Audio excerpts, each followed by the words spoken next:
Boa noite, está começando mais um programa Estúdio 36 ao vivo aqui pela TV Com.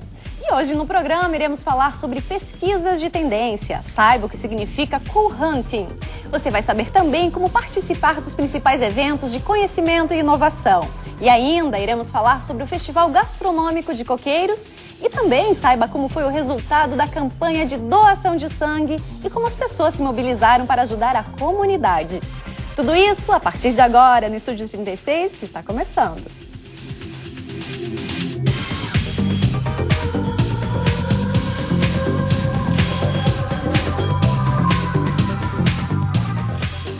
Professor Neri, o senhor, assim, que trabalha com essa parte de inovação, do conhecimento, hoje as pessoas se unirem, está fazendo parte desse novo conhecimento, dessa inovação, na verdade? Cara, na verdade é isso que faz toda a diferença. Porque todo o século XX a humanidade foi muito incentivada na direção do individualismo, né? Uhum. A sociedade capitalista industrial privilegiou muito o individualismo. E nesse sentido, nós perdemos o que existe de mais importante no ser humano, que é a capacidade de se relacionar, de interagir com outras pessoas, de trabalhar em grupos, de trabalhar em times. Essa nova realidade, essa nova exigência, sobretudo das empresas mais intensivas em conhecimento, estão mudando radicalmente os diversos setores da atividade humana e, particularmente, né, nós vimos agora no que diz respeito ao CEPOM, tudo que diz respeito à solidariedade, porque a solidariedade está muito relacionada à questão do trabalho cooperativo, do trabalho colaborativo, né? E isso está fazendo a diferença da nova economia. Novo nesse assunto da inovação, não é, professor? Tem uma relação direta, na verdade, é uma visão interdisciplinar. E esse aspecto é extremamente importante, porque o século XX foi o século da disciplina. O século XXI vai ser o século da interdisciplina, né? Os avanços das ciências singulares são incrementais. Os grandes avanços que a humanidade está tendo no momento são na interciência, é na físico-química, é na biotecnologia, na nanotecnologia, não é mais nas ciências singulares. O avanço que nós temos na física, na química, na biologia, naquelas ciências singulares, é muito incremental. Os grandes avanços estão se dando justamente nessa visão mais interdisciplinar. A etnografia. E tem uma coisa que a gente não se dá conta, mas as coisas evoluem de uma forma muito significativa, né? Vamos pegar no setor automotivo, né? Por exemplo, um carro como o Monza, né? Ou mesmo um Vectra, né? Que tempos atrás eram carros, em termos de design, extremamente inovadores. Se a gente analisá-los hoje, a gente vai ver que carro ultrapassado, que desenho feio. É porque nós evoluímos juntamente com o desenho, né? Com os novos designs, com os novos produtos, com os novos materiais. E isso o que essa nova, digamos assim, ferramenta de análise busca é justamente aqueles sinais que às vezes não estão muito evidentes, mas que possam ser captados para antecipar um lançamento de um novo produto em relação ao concorrente, por exemplo. Então, eu sendo mais inovador em relação ao concorrente, eu tenho capacidade de ganhar mercado. Essa, na verdade, é a tendência, né? Nós somos mais consumistas agora. Estamos mais consumistas. Seguramente. A sociedade Nós atual... queremos de tudo um pouco. Mas consumista de um lado, mas nós estamos vivendo uma época meio paradoxal. O século XX foi muito materialista, o século XXI vai ser mais espiritualista. Nós queremos experimentar novas sensações, né? E essas novas sensações, elas não são necessariamente materiais, elas podem ser espirituais, elas podem ser, digamos, de relacionamento, de interação, né? De cores, por exemplo. De volta com o programa Estúdio 36. E agora eu vou conversar com o professor Neri dos Santos, que é professor da UFSC, sobre a inovação, né? Essa parte da inovação na era da economia, na parte da economia. Direcionado para a economia, professor?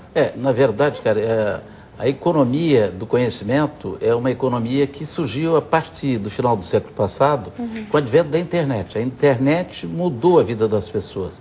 As pessoas passaram a se comunicar mais, a interagir mais, mesmo que virtualmente. Né? Ela uniu, parece, mas aproximou as pessoas. Com o advento, inclusive, das redes sociais, né, tu crias, digamos assim, um ambiente virtual de interação entre as pessoas.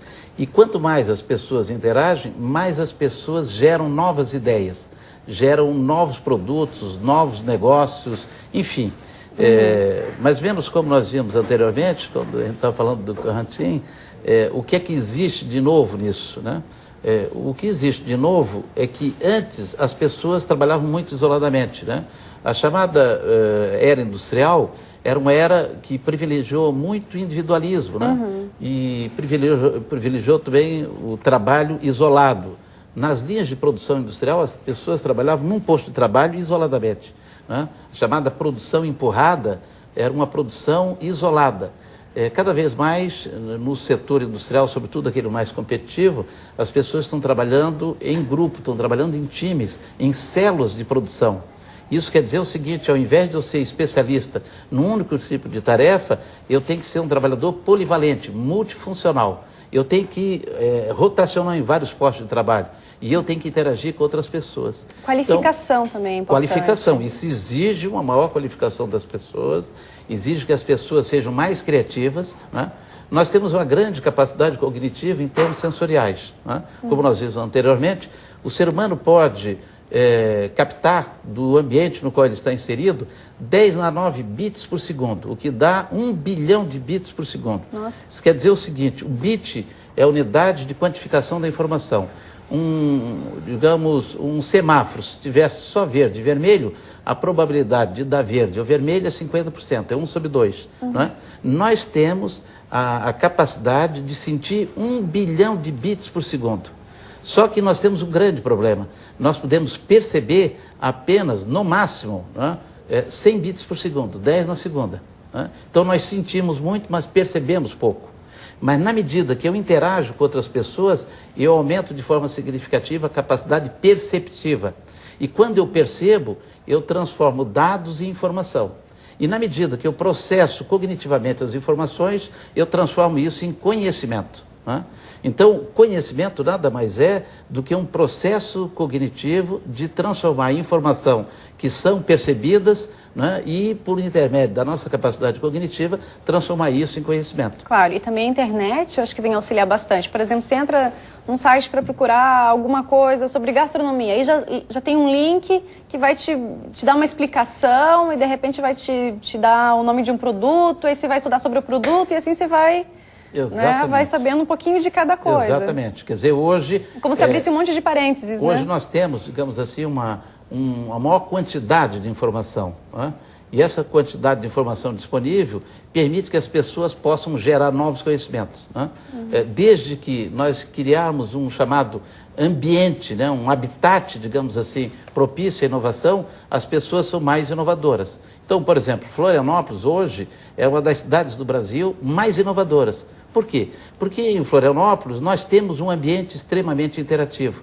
Nós temos a Universidade Federal, nós temos a UDESC, as outras universidades, Unisul, Univale, as outras instituições de ensino superior. Florianópolis é a cidade do Brasil que tem o maior número de estudantes universitários em relação ao número de habitantes. Né? Comparado a Florianópolis, assim, em termos relativos, nós temos Boston nos Estados Unidos, nós temos Toulouse na França, né? São poucas as cidades no mundo que têm um número de estudantes universitários em relação ao número de habitantes como tem Florianópolis. Então, Florianópolis se constitui hoje, seguramente, uma das cidades mais inovadoras do Brasil. Nós temos aqui mais de 300 empresas de tecnologia de informação. Hoje, o faturamento dessas empresas é da ordem de 1 bilhão e 500 milhões por ano. Nossa. É muito mais do que Florianópolis fatura com turismo. E a tecnologia que é um dos empregos do futuro. Exatamente isso. Então, Florianópolis tem um grande potencial. E agora, com o advento do Sapiens Park, que vai ser seguramente o nosso grande habitat de inovação, realmente, nós vamos ter um ambiente para, digamos assim, cerca de 30 mil pessoas trabalharem num ambiente de alto valor agregado, né? Um ambiente onde as pessoas vão ter uma condição, digamos, de vida, de trabalho, muito mais interativa. As pessoas vão viver, trabalhar e se divertir no mesmo local. E é um momento também onde está dando valor à criação das pessoas. As pessoas podem criar, né? Estão tendo a oportunidade de criar, de ser os, né? de fazer suas engenhocas, enfim, né? Seu produto. E tendo assim, toda essa consultoria, todo esse apoio, no caso do Sapiens Park, que está proporcionando essas pessoas. Nós tivemos, em maio, um evento, né, em Barcelona. Foi o primeiro fórum Brasil e Espanha, na verdade, Barcelona, Santa Catarina. E agora nós estamos tendo, agora no dia 1º, na quarta-feira, o segundo fórum aqui em Florianópolis. Por que Barcelona e por que a Catalunha? Porque a Catalunha tem uma política pública deliberada para a inovação. Toda a Catalunha, nas diversas cidades, eles estão implantando parques de inovação dos diversos setores. Então, nós estamos trazendo, né, os colegas da Espanha que virão para cá para, digamos assim, juntamente com colegas brasileiros, né, que estão interessados nessa questão, ver como eles desenvolveram lá e como nós podemos ampliar, desenvolver aqui, não só em Florianópolis, mas em todo o estado de Santa Catarina.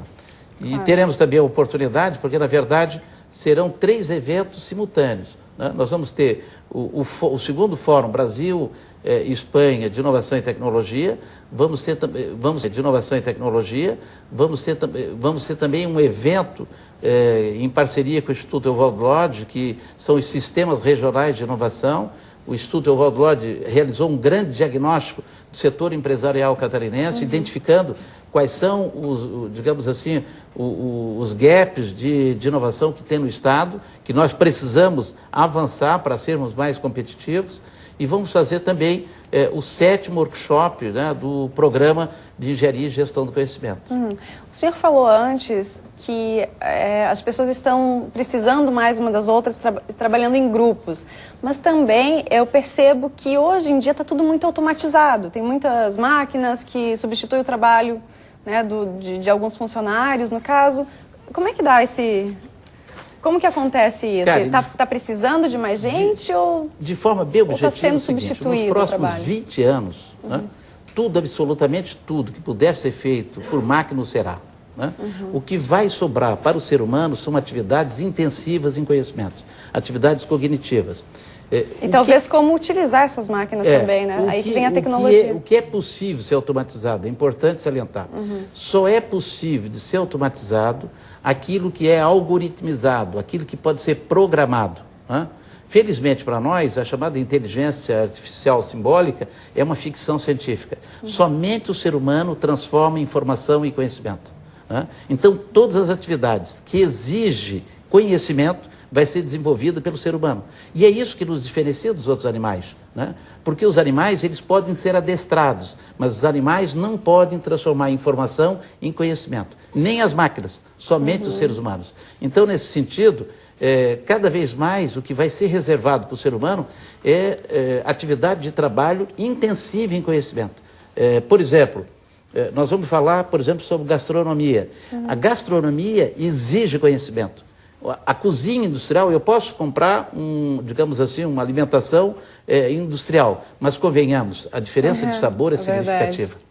Por quê? Porque quando eu faço uma gastronomia, eu tenho um conhecimento que é, digamos, adquirido na prática fazendo e que seguramente somente é uma arte, né? Aquilo que é desenvolvido pela experiência e esse conhecimento que a maioria das pessoas desenvolve na prática fazendo, que é um conhecimento do tipo tácito, é um conhecimento individual. Perfeito. E esse conhecimento é que faz toda a diferença. Muito bem. E então, este evento sobre a inovação vai acontecer de quando até quando? Esses eventos começam na quarta-feira, no dia 1º, no dia 2 e no dia 3. Quarta, quinta e sexta-feira, agora de dezembro, no Hotel Maria do Mar. E é um evento que nós estamos convidando professores, alunos de mestrado, de doutorado, né, das diversas áreas. Nós estamos falando de interdisciplinaridade. É um evento que ele é organizado pelo Programa de Pós-Graduação em Engenharia e Gestão do Conhecimento, mas é aberto a todas as áreas, aqueles que queiram se inscrever. Ok. Bom, e agora é hora do momento, do momento literário, com dicas de livros para você.